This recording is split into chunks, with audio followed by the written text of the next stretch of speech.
आज हम बात करने वाले हैं महाराष्ट्र के कोंकण इलाके की। एक ऐसी जगह जहां एक तरफ तो दिल खुश कर देने वाली खूबसूरती है, तो दूसरी तरफ है रोंगटे खड़े कर देने वाला खौफ। चलिए कोंकण की उन कहानियों में से एक सबसे मशहूर और डरावनी कहानी को समझते हैं।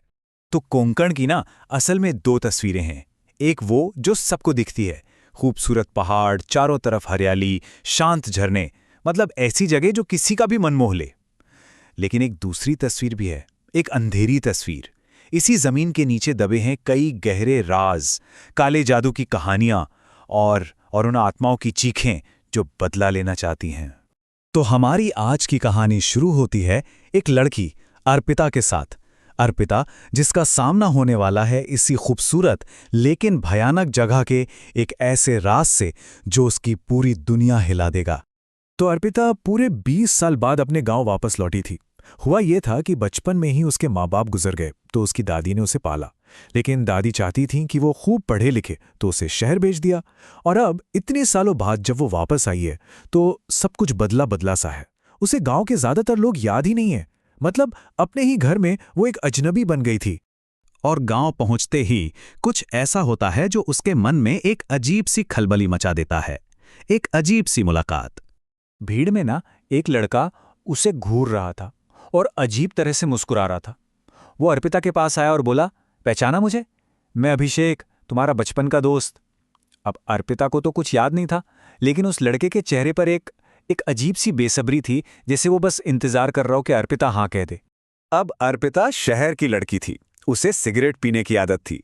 घर के पास तो पी नहीं सकती थी, तो उसे एक आइडिया आया। उसने सोचा क्यों ना अभिषेक को ही पहचानने का नाटक किया जाए, ताकि वो उसे किसी सुनसान जगह पर ले जाए। और अभिषेक उसे ले भी गया, गांव के पास वाले एक घने अंधेरे जंगल में। अभिषेक ने बताया कि ये एक ऐसी जगह है जहां गांव वाले दिन में भी पैर रखने से डरते हैं, रात का तो सवाल ही नहीं उठता। उसने अर्पिता को पूरा यकीन दिलाया कि यहां उन्हें कोई भी परेशान नहीं करेगा। लेकिन जैसे ही अर्पिता ने सिगरेट जलाई, अभिषेक का चेहरा एकदम से बदल गया। वो जो इतनी देर से मुस्कुरा रहा था, अचानक गुस्से से लाल हो गया। वो चिल्लाया, सूरज ढलने वाला है, मैं रात में यहां एक पल नहीं रुक सकता, मैं जा रहा हूं। और बस ये कहकर वो अर्पिता को उस डरावने जंगल में अकेला छोड़कर चला गया। तो सोचिए, अर्पिता अब उस बदनाम जंगल में बिल्कुल अकेली है और अंधेरा तेजी से बढ़ रहा है। और यहीं से जंगल का वो राज खुलना शुरू होता है जिसके बारे में किसी को पता नहीं था। जब अर्पिता ने वापस जाने के लिए कदम बढ़ाया तो अचानक उसे सिगरेट के धुएं की महक आई। वो एकदम चौंक गई। अभिषेक ने तो कहा था यहां कोई नहीं आता, तो फिर ये कौन है? बस इसी महक का पीछा करते करते वो बाहर निकलने के बजाय जंगल के और अंदर एक टूटे फूटे खंडर घर के पास पहुंच गई। और तभी उसकी नजर उस खंडर घर की छत पर गई। वहां बिल्कुल किनारे पर एक छोटा सा बच्चा खड़ा था। एक पल की भी देरी किए बिना अर्पिता उसे बचाने के लिए चिल्लाती हुई उस घर के अंदर भागी। लेकिन उससे पहले कि वो छत तक पहुंच पाती, वो बच्चा नीचे गिर गया। अर्पिता भागकर उसके पास पहुंची, उसे अपनी गोद में उठाया और तभी उस बच्चे ने अपनी आंखें खोली और कुछ ऐसा कहा जिसने अर्पिता के पैरों तले जमीन खींच ली। उसने कहा, जब बचपन में तुमने मेरी जान नहीं बचाई तो अब क्यों बचा ही हो? ये सुनते ही अर्पिता के दिमाग में जैसे एक बिजली कौंधी। उसकी आंखों के सामने एक भूली हुई याद ताजा हो गई। उसने देखा, उसी छत पर वो खुद एक छोटी बच्ची के रूप में एक लड़के के साथ खेल रही है, और फिर दोनों का पैर फिसलता है और वो नीचे गिर जाते हैं। अर्पिता को अब जाकर समझ आया कि उसके सिर की वो पुरानी चोट और उसकी भूली हुई यादों का राज इसी हादसे में छिपा था। तभी अंधेरे में से अभिषेक सामने आया। उसने अर्पिता से कहा, जिस बच्चे को तुमने गोद में उठाया है वो मैं ही हूं। मैं ही हूं वो बच्चा जो यहां फिसलकर मर गया था। अभिषेक ने बताया कि ये जंगल ही अब उसका घर है और उसकी आत्मा पिछले 20 साल से सिर्फ और सिर्फ अर्पिता का इंतजार कर रही थी। अब अर्पिता डर से कांप रही थी। वो किसी तरह वहां से जान बचाकर अपनी दादी के पास भागी। उसे लगा शायद दादी के पास कोई हल होगा, लेकिन उसे कहाँ पता था कि वहां एक और भी भयानक सच उसका इंतजार कर रहा है।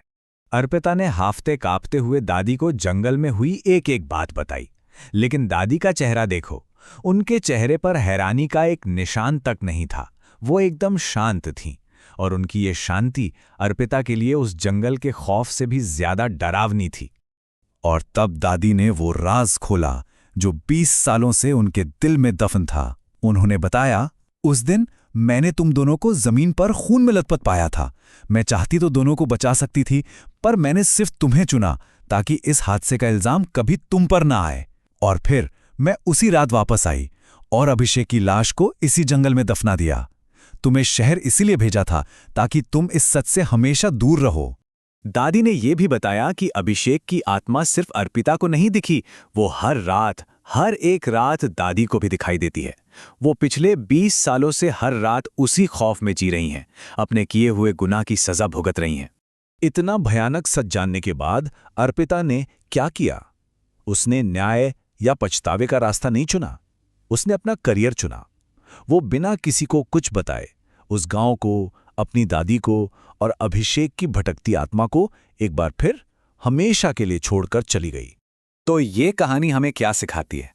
यही कि कभी-कभी कोई हादसा सिर्फ हादसा नहीं होता। हमारे काम, हमारे फैसले, एक पल की गलती की कीमत शायद हमें पूरी जिंदगी चुकानी पड़ती है। और आखिर में ये कहानी हमें एक सवाल के साथ छोड़ जाती है। अपने अतीत से इस तरह मुंह मोड़कर क्या अर्पिता को कभी सुकून मिलेगा? क्या वो कभी उस खौफ से आज़ाद हो पाएगी? इसका जवाब शायद किसी के पास नहीं।